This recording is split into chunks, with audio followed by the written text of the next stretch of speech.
सहेली बनी भाभी। चारू और ईरा बहुत ही अच्छी सहेली थी।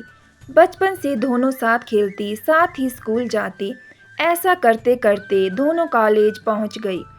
दोनों हमेशा ही साथ रहती। चारू बहुत ही समझदार और शांत स्वभाव की थी। ईरा चंचल थी। उसे बहुत जल्दी गुस्सा आ जाता था।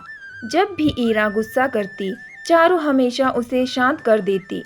उनकी दोस्ती कभी भी नहीं टूटी। दोनों के परिवार में भी अच्छे संबंध थे।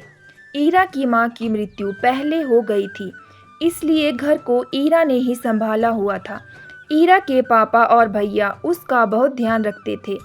चारू की मां भी ईरा को बेटी के समान ही मानती थी। दोनों में कोई भेदभाव नहीं करती थी। ईरा के भैया उदित की शादी की बातें होने लगी। तब ईरा ने सोचा कि चारू की अगर मेरी भाभी बनकर आ जाती है तो कितना अच्छा रहेगा। हम हमेशा साथ रहेंगे। और वह यह बात अपने पापा और भैया को बताती है। उन्हें भी यह बात अच्छी लगती है। उदित चारू को बचपन से देखते आया था और उसके गुणों को जानता था, इसलिए उसने शादी के लिए हाँ कर दी। ईरा के पापा रिश्ता लेकर चारू के घर जाते हैं तो चारू के माता पिता भी बहुत खुश होते हैं। बहुत धूमधाम से दोनों की शादी हो जाती है। ईरा तो बहुत ही खुश थी। चारू के आते ही ईरा ने कहा कि अब आपका घर संभालो। मैंने बहुत दिन संभाल लिया, अब आराम करूंगी, और हंसने लगी। चारू धीरे धीरे घर संभाल लेती है। अब ईरा को आराम मिल जाता है। उदित और ईरा साथ में खुश हैं। चारू अधिकतर घर संभालने और कामों में लगी रहती थी। ईरा तो यही सोचती थी, चारू आ जाएगी तो हम हमेशा साथ में ही रहेंगे। लेकिन अब चारू बहू और पत्नी बन गई थी, इसलिए दोनों जिम्मेदारियां को भी निभाती थी। ईरा को लगने लगा था कि धीरे धीरे चारू का महत्व घर में बढ़ने लगा है।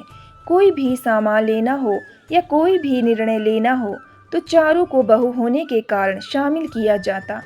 कभी कभी उदित और चारू उसके दोस्तों के यहाँ बुलाने पर घूमने जाते और ईरा को अच्छा नहीं लगता।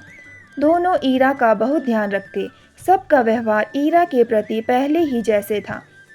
लेकिन पता नहीं क्यों ईरा को अपने घर में अकेले रहने और सब कुछ अकेले संभालने की आदत थी।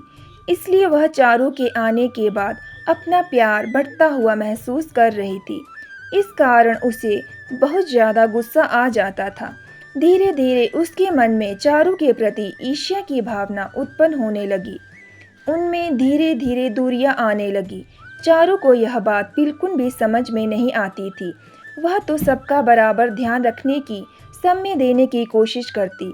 उसके परिवार के प्रति भी कुछ जिम्मेदारियां थी, जिसके कारण वह पहले जैसी ईरा के साथ हमेशा नहीं रह पाती थी। कभी ऐसा होता कि उदित के ऑफिस के किसी के यहाँ कोई कार्यक्रम होता जिसमें पति पत्नी को जाना होता तो दोनों चले जाते। यह बात ईरा को बिल्कुल भी अच्छी नहीं लगती। वह नादानों के जैसा व्यवहार कर रही थी। उसने चारू से बात करना एकदम कम कर दिया था। चारू पूछती रहती, लेकिन वह नहीं बताती थी। अब ईरा के लिए भी रिश्ते आने लगे। विनय के साथ ईरा का रिश्ता तय हो गया। चारू ने शादी की सारी तैयारियां बहुत ही अच्छे से की और धूमधाम के साथ ईरा और विनय की शादी हो गई। जब ईरा अपने ससुराल पहुंची तो उसने देखा कि वहां उसे कितना महत्व दिया जाता है। उसकी भी नंदे थी जो हर काम में उसके साथ रहती थी। उसके परिवार के लोग उसकी भी सलाह लेते थे। उसकी नंदे उसका बहुत ही ज़्यादा ध्यान रखती थी। उनके मन में कभी भी ईरा के लिए जलन की भावना नहीं आती थी। अब ईरा को पति पत्नी के रिश्ते का महत्व समझ में आया कि पति पत्नी का रिश्ता अलग होता है, जिसमें दोनों की एक दूसरे के साथ समय देना जरूरी होता है। उसके ऊपर भी जब घर की जिम्मेदारियां आई तो उसे भी अपने कर्तव्य का बोध होने लगा। तब उसे चारू की बातें याद आने लगी।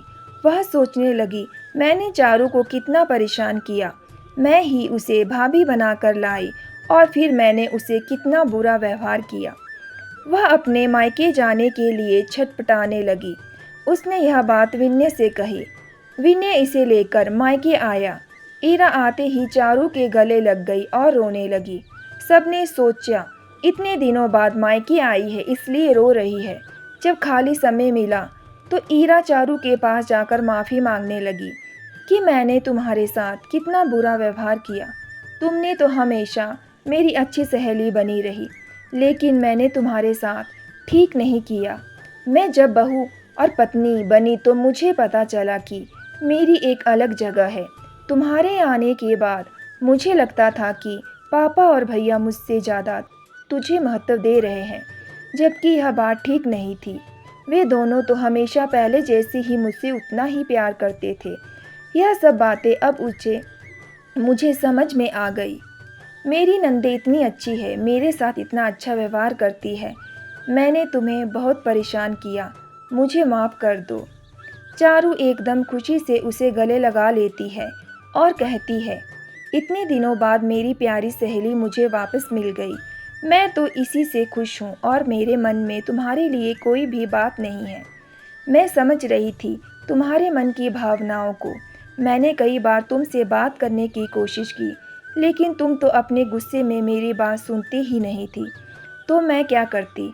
मैं जानती थी मेरी सहेली है, एक ना एक दिन मुझे वापस ज़रूर मिल जाएगी। दोनों गले लग गई, दोनों के आंसुओं से पुरानी बातें धुल गई।